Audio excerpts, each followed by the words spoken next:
দর্শক কেমন আছেন সবাই? আশা করি ভালো আছেন। দর্শক, ভিডিওর প্রথমে একটি ভিডিও ফুটেজ দেখেছেন, জায়েদ খান ডিগবাজি দিচ্ছে।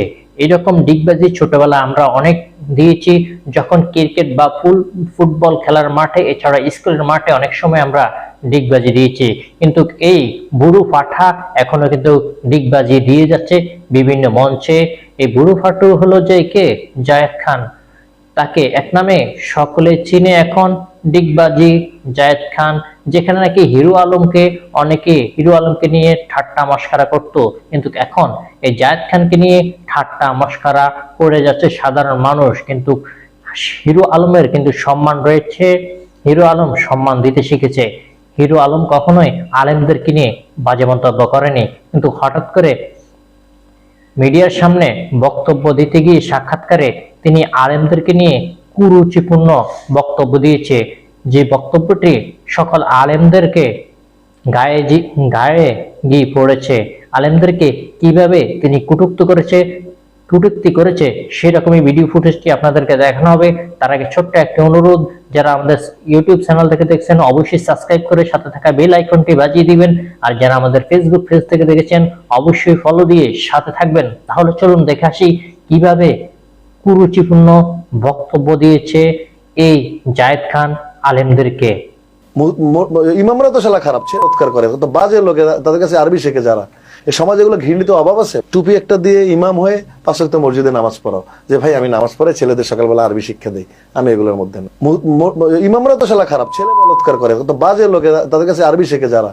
এই সমাজে এগুলো ঘৃণিত অভাব আছে। টুপি একটা দিয়ে ইমাম হয়ে 5 ওয়াক্ত মসজিদে নামাজ পড়াও, যে ভাই আমি নামাজ পড়ে ছেলেদের সকালবেলা আরবি শিক্ষা দিই, আমি এগুলোর মধ্যে। দর্শক, আপনারা যেমনটা দেখেছেন আলেমদেরকে নিয়ে কিভাবে কুরুচিপূর্ণ বক্তব্য দিয়েছে এই জায়েদ খান। কালকে মারা গেলে এই জায়েদ খানকে কে দাফন করবে, কে কবরে শোয়াবে, সেটা কি জায়েদ খান একবারও চিন্তা করেনি? আলেমদেরকে নিয়ে এভাবে মন্তব্য করলো জায়েদ খান। প্রকাশ্যে যদি সকলের কাছে ক্ষমা না চায়, তাহলে তার কোনো রক্ষা নাই। আগামীকাল যদি 1 সেকেন্ডেরও মানুষের নাই ভরসা, এই জায়েদ খান যদি মারা যায়, কে তাকে দাফন করবে? কোন ইমাম সাহেব তাকে দাফন করবে, জানাজা পড়াবে? হায় রে জায়েদ খান, কথা বলার আগে একটু কি চিন্তা করলা না তুমি কাকে কি বলতেছ? 1 সেকেন্ডের নাই ভরসা, মরে গেলে তোমাকে যে দাফন করবে, তোমাকে যে জানাজা পড়াবে, আর সেই আলেমদেরকে নিয়ে তুমি কটূক্তি করতেছো। আলেমরা নাকি মসজিদে 5 ওয়াক্ত নামাজ পড়ায় টুপি একটা মাথায় দিয়ে, আর সকালবেলা নাকি মুক্তবর ছাত্রদেরকে পড়ায়, আর নাকি আলেমদের কোনো কাজ নাই।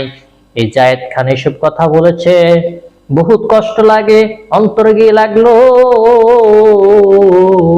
শুধু আমার অন্তরে লাগেনি, সারা বাংলাদেশের আলেমদেরকে কলিজায় লাগেছে তার কথাগুলো।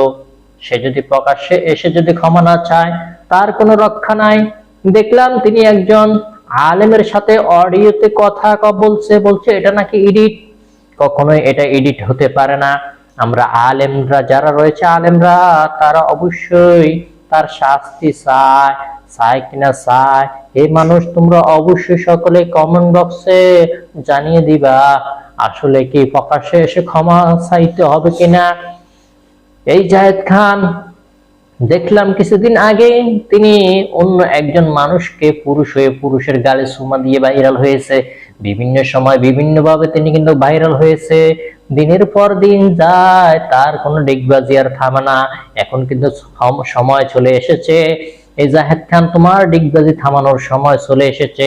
এখনই তোমার সেই ডিগবাজি তো দিছো মাঠে, কিন্তু আলেমদের যে ডিগবাজি সেটা কিন্তু এখনো তুমি দেখোনি, এখনো কিন্তু টের পাওনি। টের পাইবারে, এখন টের পাইবা কত ধানে কত চাউল হয়, সেটার সময় কিন্তু এখন চলে এসেছে। অতি দ্রুত তুমি কিন্তু প্রকাশ্যে এসে মিডিয়ার সামনে সংবাদ সম্মেলন করে অবশ্যই সকল আলেমদেরকে কাছে ক্ষমা চাইবে, এটাই আমার মূল কথা। দর্শক, চলে আজকে ভিডিও আবার চলে আসবে যে কোনো সময় যে কোনো ভিডিও নিয়ে। আজকের মতো এখানে বিদায় নিচ্ছি। আল্লাহ হাফেজ।